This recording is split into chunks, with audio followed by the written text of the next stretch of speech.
Շնորհակալություն։ Իհարկե շատ ուրախալի է լսել թվեր 700,000, 800,000, այո, զինվորականը շատ բարձր պետք է վարձատրվի։ Բայց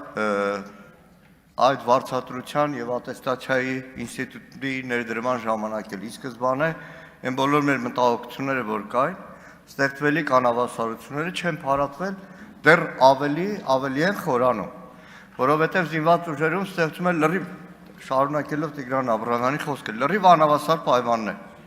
Հիմա դիցուկ այսօրվա քննարկում ազգային ժողովում լսող օրինակ թիկունքային ծառայության շատ զինծառայողներ,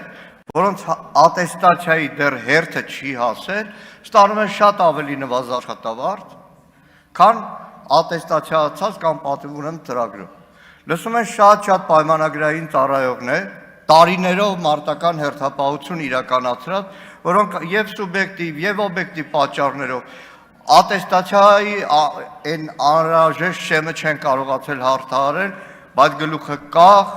չարքաշ կյանքով շարունակում են ծառայել հանուն Հայաստանի Հանրապետության։ Եվ այստեղ է ամբողջ խնդիրը ատեստացիայով աշխատավարձի լոկ բարձրացում, թե համատարած աշխատավարձի, բազային աշխատավարձի բարձրացում, որը հնարավորություն կտար շատ ավելի արժանապատիվ ծառայություն իրականացնել։ Իրականում, պարոն Պապիկյան, այս անհավասարությունը զինված ուժերում շատ նմանվում է, օրերս դուք նոր մոդուլային զորամաս եք բացել, աչքովս ընկավ շարք կազմած բարձրաստիճան զինվորականների բատինկաները։